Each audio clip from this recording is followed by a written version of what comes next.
What's going on, internet? So I haven't posted in a while, but gonna start back up again.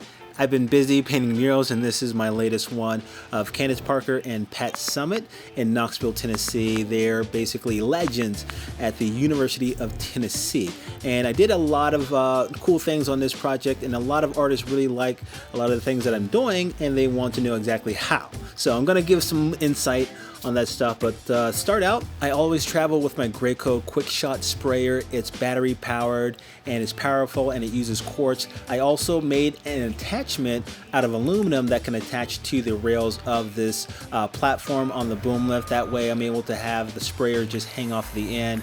And I love the sprayer mainly because it's battery powered, so I'm able to travel with it anywhere, and it uses quartz. So that means I don't have to buy a ton of gallons for it to actually operate, because a lot of the gallon and 5-gallon sprayers, you need to have a gallon for it to operate. This one, I can just buy the little quartz and I'm able to fill up the wall. For me, it's a lot more economical and financially safe, and I don't have a ton of waste at the end. I use Behr Premium Plus wherever I go because it's an easy palette for me to get at Home Depot. And it was about a total of $350 for the latex paint. Next, I chalk out the wall, and I made this little attachment that I can sort of attach to an extension pole, so when I'm on the ground I can reach even higher when I'm laying down a doodle grid. The doodle grid is basically a way of scaling up your work, and I'm basically just going around the entire wall putting down chalk. So you can easily get this chalk at Hobby Lobby. It's super cheap. It's the street chalk that I use, so really dry chalk that I can just wash off later. And if you want to know more about the doodle grid, definitely go to that video to learn more about how to scale up the work, because I don't want to get into the nitty gritty of that process. But after the doodle grid, I'm just looking at my iPad, because I have my iPad with me, and I'm sketching it out with Behr Paint. It's a type of brand of spray paint, but I'm just looking at my iPad and I'm sketching it out. I'm using the tiny pink stencil cap, which gets really tiny lines, and the excess I can just pour out right there.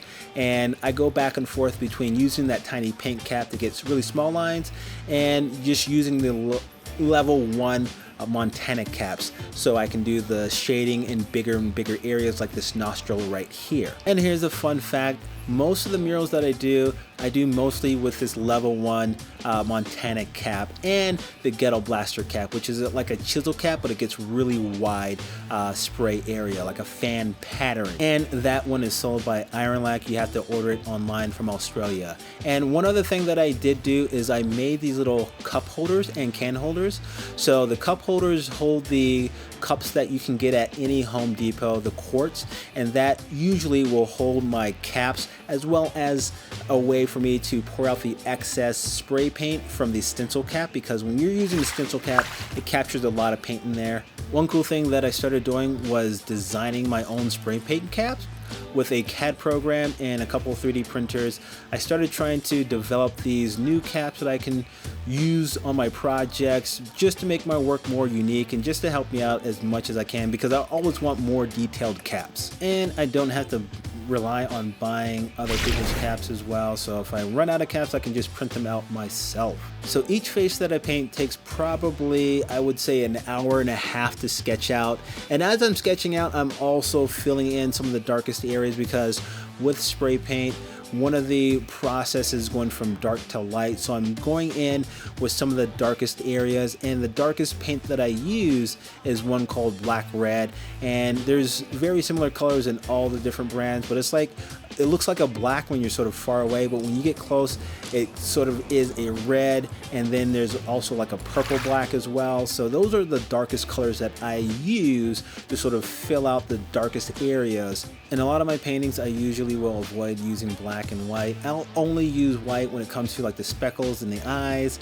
and maybe some of a really bright highlight.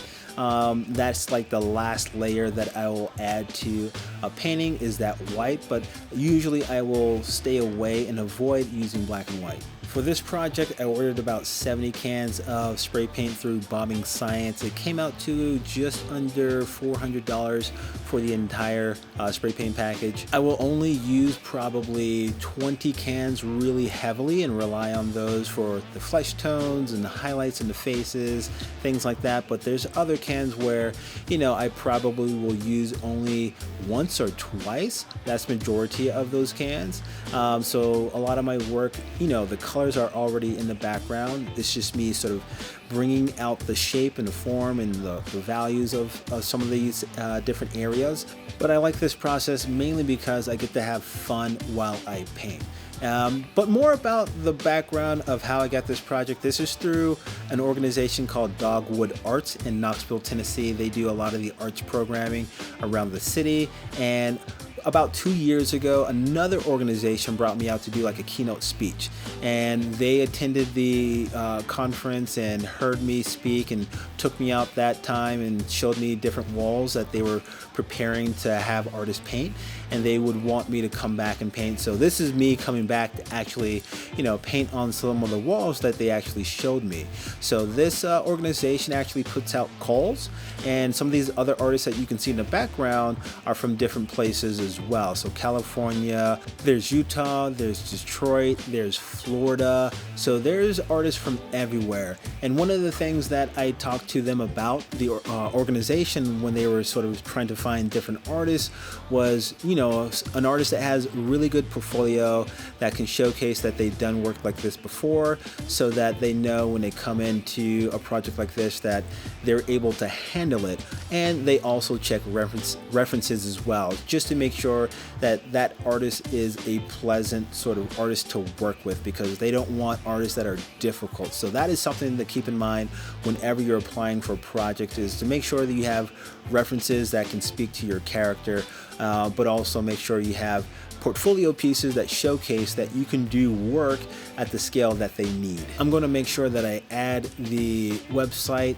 where you can actually go to them and just reach out to them as well and just say, hey, you saw Detour's video and you want to see what other opportunities that they have coming up that you can apply for. So this project took about 3 days for me to paint. It was fun actually painting these individuals, mainly because Knoxville is a college town. It's University of Tennessee, but they're not used to a ton of murals in the area. So painting something that, you know, is familiar with them in my style is a way for them to really sort of digest the idea of street art in a place that's not really known for that.